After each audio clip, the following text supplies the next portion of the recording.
Good afternoon, everybody. Here we are once again, 100 Years Enterprise, in this beautiful month of Ramadan. Actually, it's the 8th day of Ramadan. You know, on this Sunday, here in Richmond, California, we got our man, Chuck T, behind the camera. My name is Fahim, I have Rakin, and I have Hamza. And today's topic, what we are introducing to the world, to the masses, to the community, to the people we know and we don't know, it's about Islam and the impact that it had on our lives. Because before we accepted Islam and turned away from our former selves of living, thinking, and acting, we didn't know where we were going. We was just going to and fro. And so once we chose Islam, Islam did something dramatic, outstanding, astonishing, and it gave us not a rude awakening, it gave us a spiritual awakening. And here we are today to just tell a little bit about the impact that it have on us, well as society, and to do away with a lot of the misconceptions and untruths about Islam. Alhamdulillah. This is a good topic. Once again, my name is Rakin, aka Dante. Yeah, Islam had a major impact on my life because, like Fahim said, we was lost. Didn't know what direction we was going in, especially growing up, as a youngster. A lot of us don't have no identity, no spiritual identity, so Islam, once I became a Muslim in 1996, my life has begun to change for the better. I'm going to end right there, give it to Brother Patrick. I greet you with the greetings of peace. Assalamu alaikum. Ramadan Mubarak. Ramadan, correct. So that's the greeting we give universally for all Muslims around the world. We greet each other with that. Also, my name is Hamza Abdul Malik Shakur. Islamic name that I was given by the Brotherhood when I took my Shahada in 1994. So, for me, it was a thing that was a transition for me because I needed something to grab hold to that would give me balance because I knew I was out of control, coming from a gang activities, coming from a lifestyle that caused me to get a life sentence at the time. Overall, I needed peace. So when the brothers on the yard that used to talk to me about Islam, it always meant peace. And the only way that I could find out or in search of peace, I had to sit down and really study and figure out what that peace meant in Islam. And that ultimately converted me to becoming a Shahada Muslim. And Shahada means accepting La ilaha illallah Muhammad Rasulullah, accepting the reality that there's one God and Prophet Muhammad sallallahu alaihi wasallam is the last messenger and servant of Allah. So, Islam has took me down a path that was really a powerful thing for me. Absolutely. I like when you mentioned Shahada. And when we talk about the word Shahada, when we get to the understanding of the word, so when we converted to Islam, what we had to do, we had to negate. See, Islam starts off with a negation. And that negation is you have to give off, do away, throw away, run from your old way of thinking, them old patterns, whatever we did that caused a negative impact on our lives. So we had to negate all those bad things, especially the matters of the heart, which is rancor, which is envy, hatred, deceit, jealousy, envy, false hope.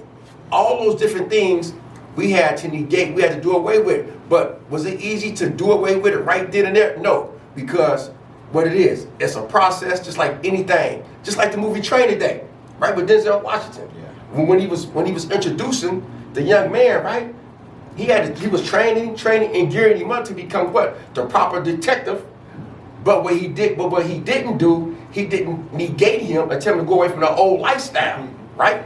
But in Islam, what we doing, and what we was taught to go away from the old lifestyle, and then after negation, what we had to do was affirm.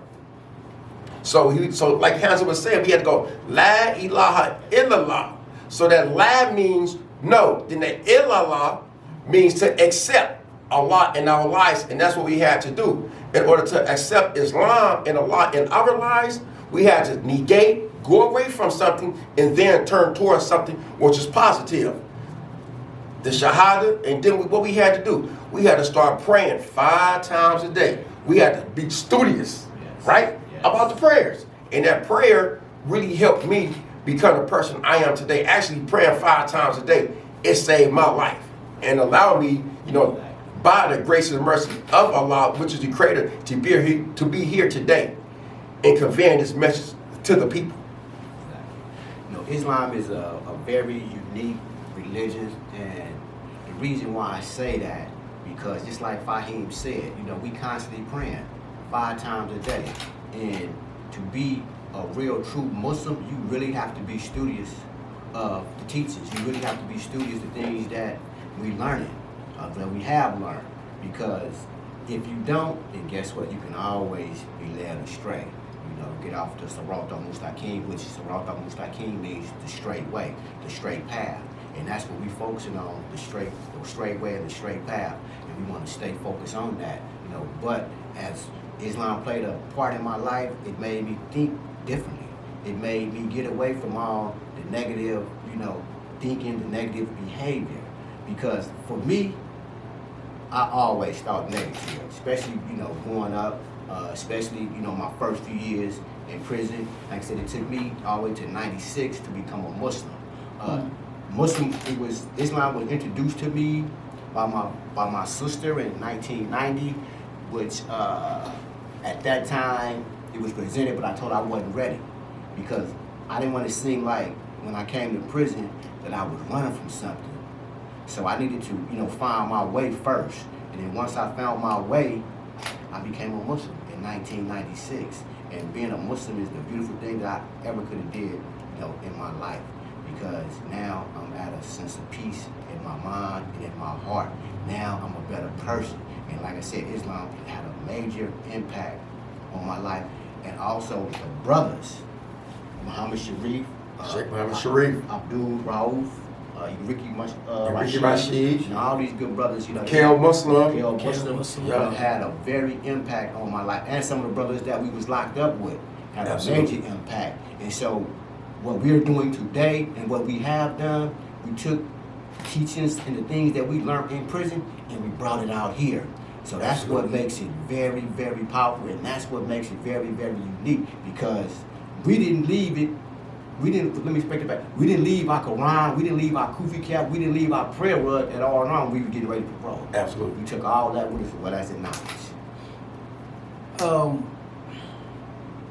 That was something that I was just sitting back reflecting on by just our disposition, because when I took my Shahada, right, I didn't immediately, I became a Muslim, but I didn't take the understanding of a believer, right, because I still need to be taught what the deen was, and the deen stands for Islam, a way of life.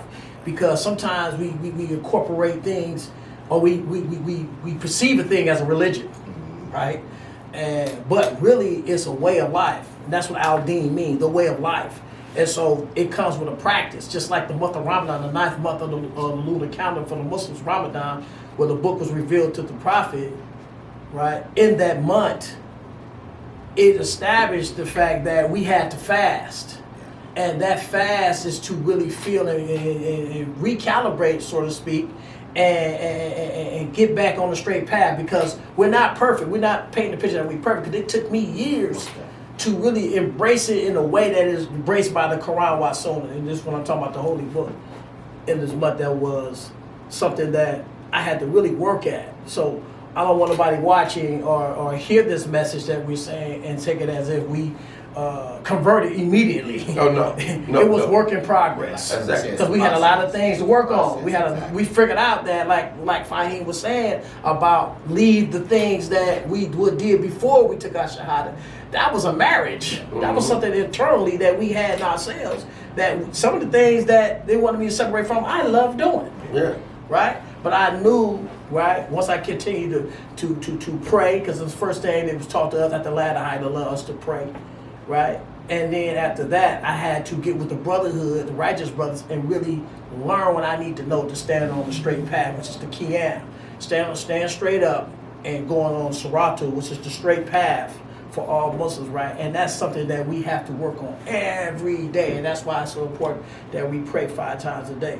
So, yeah, Ramadan is a holy month of the Quran, and it's something that we are fasting right now as we speak, and it brings these energies out that we're having. We're very humble, very upbeat about fasting for Allah. So it's just, you know, a humbling month for me, and I just appreciate the brother what Allah has done for my life, as well as I can speak for you guys as well, y'all. Life. So no doubt. You know, when we talk about why we became Muslim and accepted Islam into our lives, it's like, well, we hear this all the time. Man, you went to jail and picked up the Bible, the Quran, or whatever you did, right? Yeah. And I want to tell people, if you ever have to do 5 years, 10 years, 15 years, and you want to walk inside them walls and them gates of confinement, and you want absolute change, then you better pick up the Quran. Because inside that Quran is a healing, it's a shifa, it's a medication to the solution, it give you a remedy to all your problems. I don't care if it's marriage, thievery, robbery, sexual addiction, whatever you have going on in your life, it's a remedy inside that book. It's 114 chapters in that book, right? And it's always repeating itself, telling us exactly what we need to do, where we going wrong at, where we error at. And it's not for just over 1,420-some years, 1,440-some years ago. It applies to this day. So when you go inside the walls and you want change, then yes, because I needed change. And Islam was a perfect change for me. I tried to read Bibles and everything else. Because one thing for certain is that if you don't run to that Quran or something else, then the gang's going to grab you. I don't care if it's a gang for your neighborhood, somebody else's neighborhood, it's going to pick at you. And I want to ask you brothers, why did you choose Islam over anything else inside what was going on in the prisons? Well, for me, for one, I didn't have no spiritual guidance. I was raised Baptist, went to church, very young, with my grandparents. Read the Bible when I did learn how to read, and I couldn't get a clear understanding of what I was reading because we know the Bible's been tampered with. Mm-hmm. We got the old and we got the new. And I just had got sick and tired of the way I was thinking, and I never allowed myself to allow anybody to dictate me when I went to prison. Because, like I said, once again, the OGs gave me the game. Mm-hmm. And they said, if you do anything, pick up a Quran. And this was the older brothers. So, when it was time for me to pick that Quran up, I picked that Quran up. But I didn't want to allow myself to get caught up in prison, with prison politics. Right. Somebody telling you what to do. It's bad enough that I'm going to prison, and the prison guard is telling me what to do. Another man telling you what to do. Telling me what to do. Yes. So, years and years, went by, and, it had to soak in, though. And once, the Quran was revealed to me, once Allah sent brother Sheikh Muhammad Sharif to Solano in 1996, and the brother Haskia said, man, come over and listen to the brother. I went, and the brother, he gave a beautiful kupa, but it was reality though, and I was able to understand it. Yes. And I said, you know what? This is what I need. It gave me healing to my soul. And I said, this is what I need to change. Yeah, but he just said a healing to his soul. Come on. And that's what made me go to Islam, besides in these games. Exactly. With that prison politics stuff. Because like I said, I had to stand up on my own 2 feet. We talk about remedies and healing to our souls. You can't walk across the street to Kaiser and get a remedy to your soul or healing to your soul. They will give you some Oxycontin, some morphine, or some narco, or whatever else they got going on. That's the deepest question, man, that I heard in a long time, because accepting Islam, right? It's so many ways you can accept Islam, right? Yeah. Allah give you so many platforms to accept the deen. You can accept the deen running from something. Yeah, exactly. You can, Yeah. you know, so you know, for me, it was that I always consider myself a real individual. I'm a loyal individual. I love brotherhood. So when I came from the streets and I caught this case, right, and I ended up getting a life sentence, right, all kind of dudes in the pen, you know, that knew about my disposition from the streets and gang life and all that, knew that I would fit good in a gang setting, in prison gang. So, you know, I would always say, man, I come from that. I don't need to come to jail, hook up with anything. Right. Exactly. If I'm gonna push, I'm gonna push where I come from. That's what I'm pushing.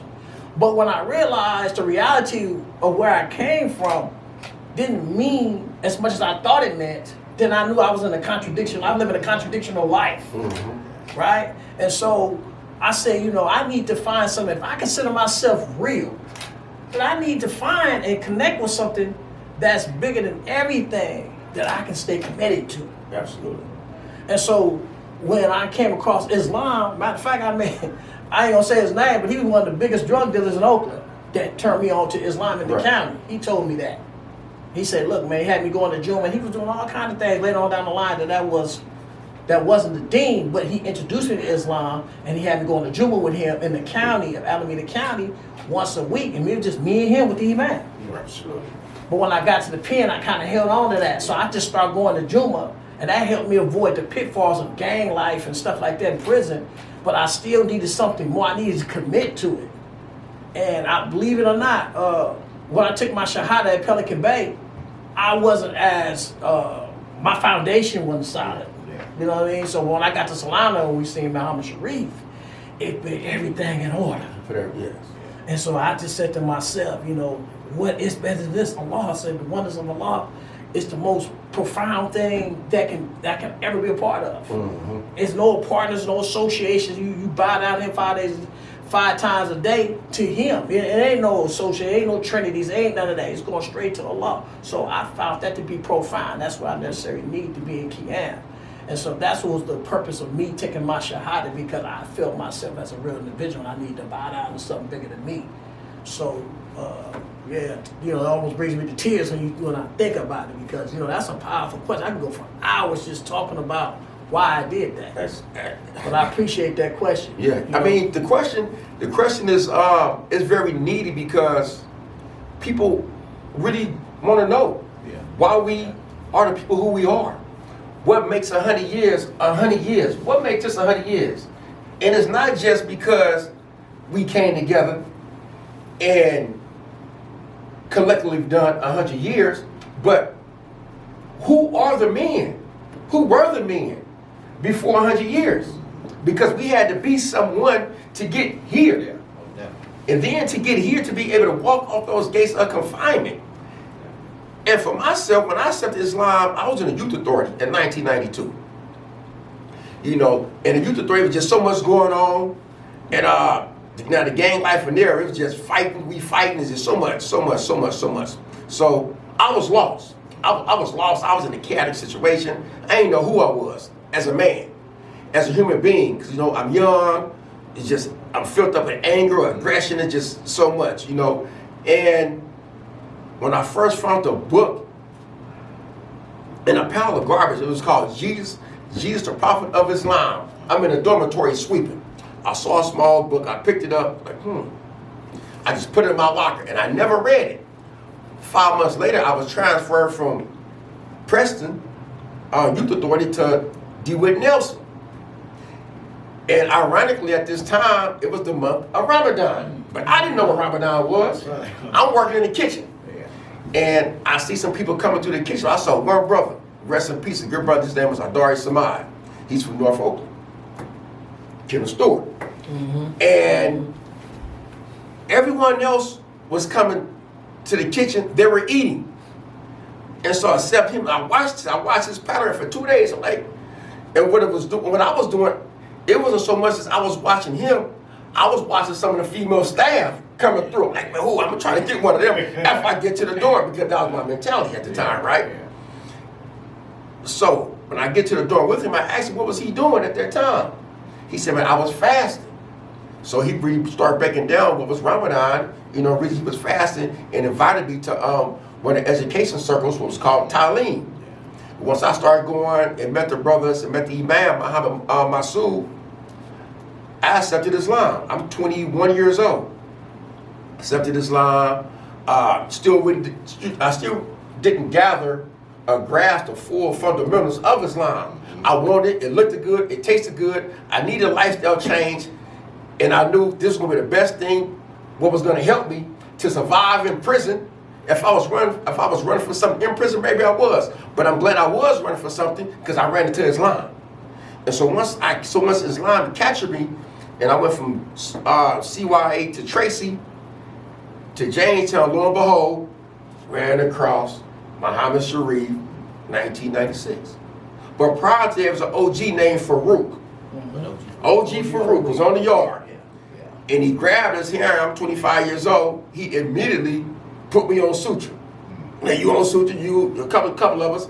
You know, I ain't know what I was doing. I just knew I was supposed to guard the brothers in prayer, guard the brothers in the masjid, and I was 10 hut. You know, and so at that time of my life, it was just, you know, it was astounding. And I just thank Allah every day for having compassion and using His mercy, or allowing His mercy to grab me and take me away from everything what wasn't good and say, hey, this is what you need, Fahim. It's Islam. Because this is not only going to help you in here, but it's going to save your life and prepare you for life after this. And if you stay on the right path and do things what you're supposed to, for the afterlife. And that's what we're striving for today. Well said. Well said. I just want to just touch on this. You know, like I said, Islam, you know, it's beautiful. A beautiful religion. And, you know, we're not doing this podcast to try to convert people to Islam. We just want to share, you know, how Islam had a major impact, you know, on all our lives. And like I, you know, keep saying, you know, the beauty, you know, of this is that we out here practicing Islam. We out here pushing as a Muslim like we supposed to do. And I want the brothers, hopefully the brothers inside can see this and say that, you know what, man, them brothers did it. They out there pushing. They still with the deen. Because, see, that's very important. And for me, I'm like this. If you become a Muslim or a Christian, whatever, you know, your religious belief, and while you incarcerated, come out here with the same mentality, the same drive, the same push.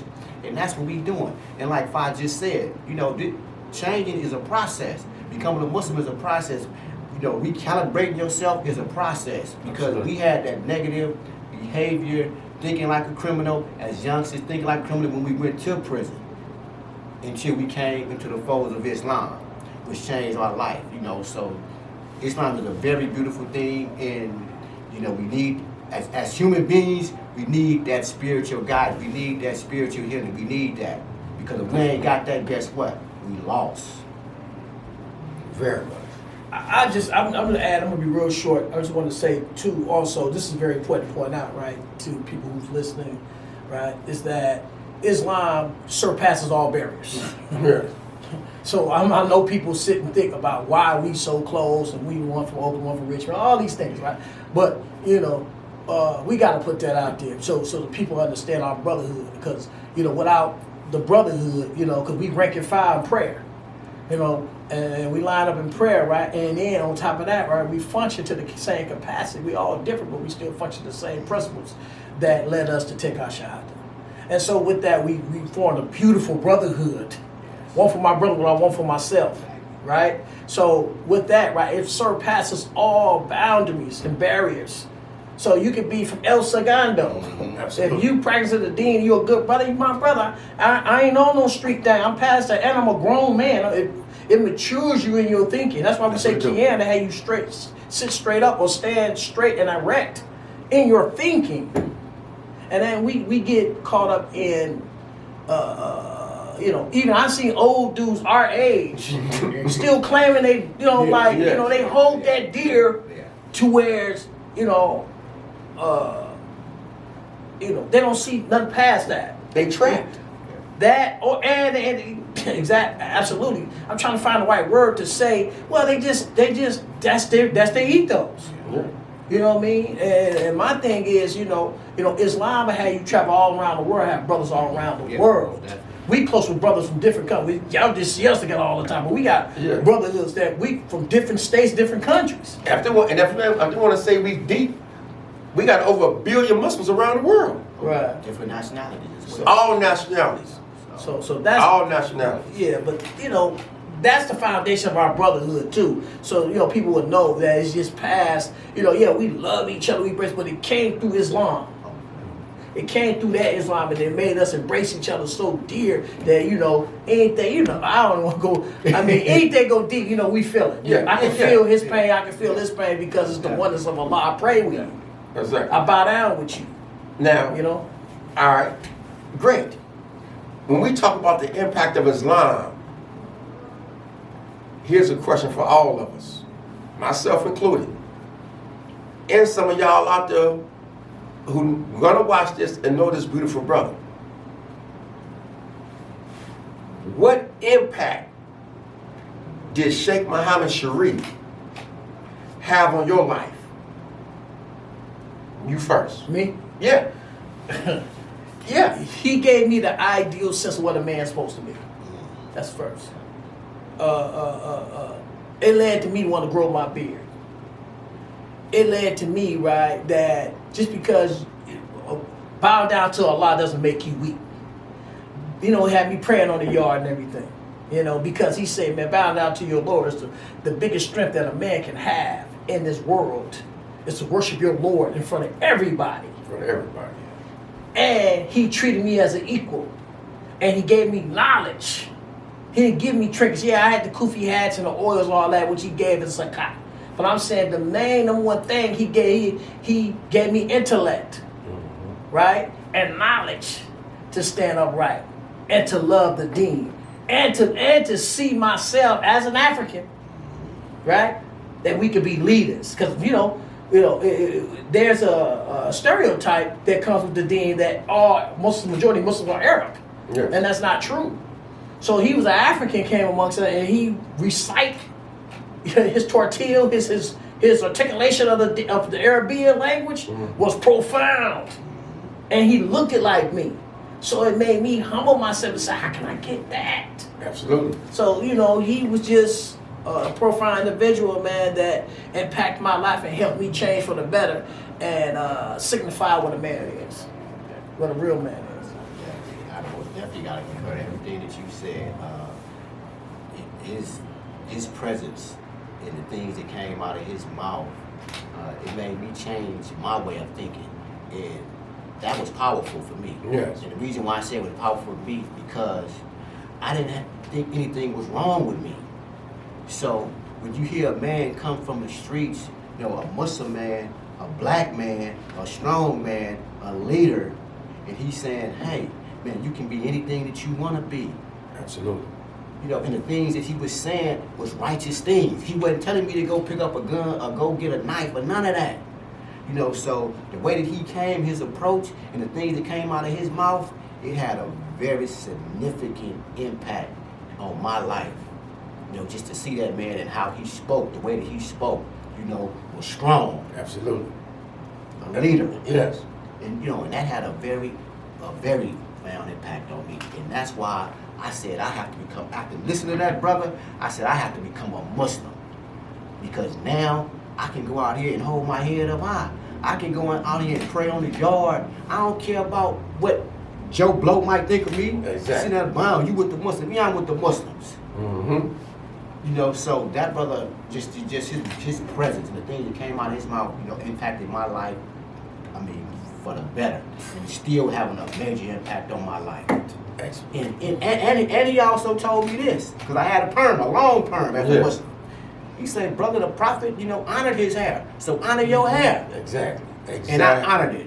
And I was long. That's why I keep mine. Exactly. Yeah, man, because when he came with the truth. He came with the truth. By education. And he came out the visiting door. He had the jalabia on. He had his long zikr beads on, prayer beads. And he walked, and we was like, man, what's that smell? And as he walked, you can get the scent. He had that Egyptian musk on, right? He had the Egyptian musk. He came through. And he said, Talim Sum. He walked to the chapel. He opened up the doors. Brothers knew. That's one. He was so strong in his belief system, and he still is today, is that he didn't care what anyone thought about him. He came on the yard not as an outside chaplain. He came inside the prison as our brother. Mm-hmm. Yes. He walked on the yard and prayed with us. He even asked us for exercise and burpee routines. You know, he did all that. And he showed us, listen, I'm no bigger than you. He left America at a young age. He was born in America. Left America at a young age. Went to Africa. Sat amongst scholars, sheikhs, traditionalists, jurists, which are judges. Came back with manuscripts.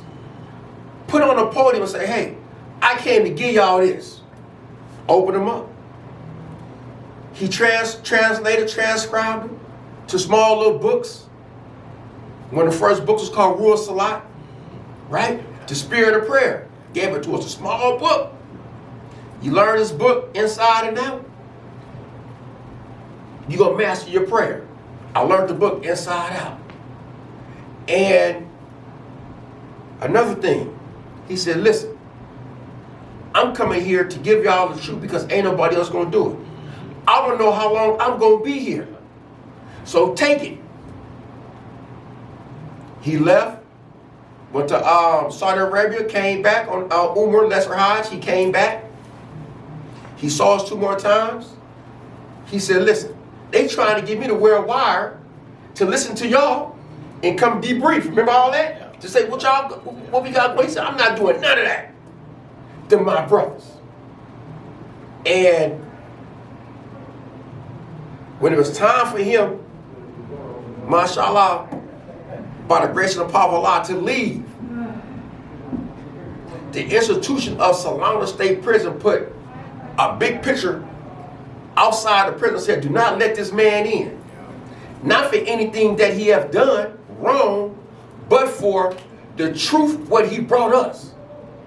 Now just look at here, you being banned from coming in and bringing the truth. That's like us 100 years being banned, being censored, say, hey, you can't spit this truth to the people, to the masses that need this medication, right?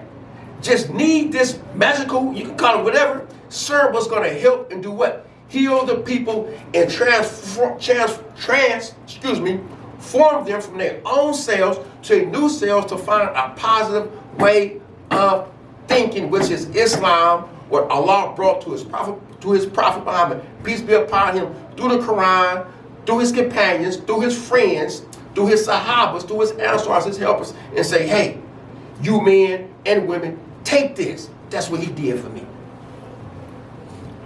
That's what you call revitalization. Yeah, he revitalized you. That's what they got the sign of saying revitalize. He revitalized our lives. He gave us a insight on what we could be, right? What we can be, right? And feasibility, all in the sake for Allah. So now that feasibility, man, all it means, whatever we do is for Allah. Absolutely. Strictly for Allah. Absolutely. Right? And so, and Allah means oneness of God, one God. So when he did that, right, we walked away from gangs, drugs, everything that held us back from having that intellect, because we couldn't do it smoking weed. Right. We couldn't do it getting high. We couldn't do it entertaining gang life. We couldn't do it, you know what I mean? Mm-hmm. So we had to let that go to get the true nature, the nectar of the knowledge. And only certain individuals that can come amongst us that treat us as equals. Because he won't stand on no podium over us saying, man, I'm bigger than you. Treat us as equal for us to accept it. And that's our job today. That's why we do what we do. Absolutely. It ain't coming from no, just we want to pick up the mantle. We just want to do it. No, we doing it because this is our calling. Yes, exactly. Same way someone grabbed us, we got to grow and grab other individuals and bring them closer to what they need to have to live a successful life. So, you know, man, it's you know, it's impactful. And I appreciate that brother doing that. But number one, I appreciate, you know, Allah for giving that, bestowing that upon that brother and allowing him to come through those gates and give us what he gave us. So that's important. Very, very important. And I just want to say this one thing before we wrap this up, is that the Sunnah is a way of life. Prophet Muhammad, may peace and blessings be upon him. You know, he went through the land. He treated everybody fair. That's everybody fair. And that's what we out here doing. You know, emulating Prophet Muhammad, may peace and blessings be upon him. Absolutely. Emulating Jesus. You know, he's another prophet. And we out here pushing it. What's out here right now, that's the call of prayer. That's the adhan. The call of prayer. It's That's prayer what it time. is. But I just want to say this to everybody that's listening and that's looking at our podcast, that as a Muslim, we blessed. To accept Allah, God in our life, we blessed. Everybody have to go through something, and we went through our struggles and our trials and tribulation. But Allah blessed us. He brought us to Islam, and that's why we out here pushing. We're going to continue to push to the day we die. And like the brother say, that's our calling. That's our calling. Yes, and to wrap it up, are we perfect? No, we're not. Do we make mistakes every day? Yes, we do. Do we still make sins? Yes, we do. Because Allah say He need our sins. Because our sins allow us to do what? To continue to pray. To continue to what? Ask for His forgiveness. To be able to turn back. So, just because we Muslim, we still make mistakes. Every day. That's why we bow down 5 times a day. To turn away from the mistakes. And strive to be better human beings. So when you see 100 years, what it's about? Yeah, it's about 3 men who did collect their 100 years in prison, but it's also about 3 individuals who grew up, who didn't know themselves before. Now they know themselves. To say, hey, this is who we are, our true selves, our true nature. And we still learning, we still growing. And in order to be good leaders, we are what? We good students. And we listen. So we can also be able to convey the message to the masses. And my name is Fahim. Dante. Hamza. And we are who? 100 years. And a prize. Absolutely. And we got our man again, Chuck T, Rich City Studios behind the camera. Thank you again. And stay tuned. And we out. All facts. All facts. You better know it.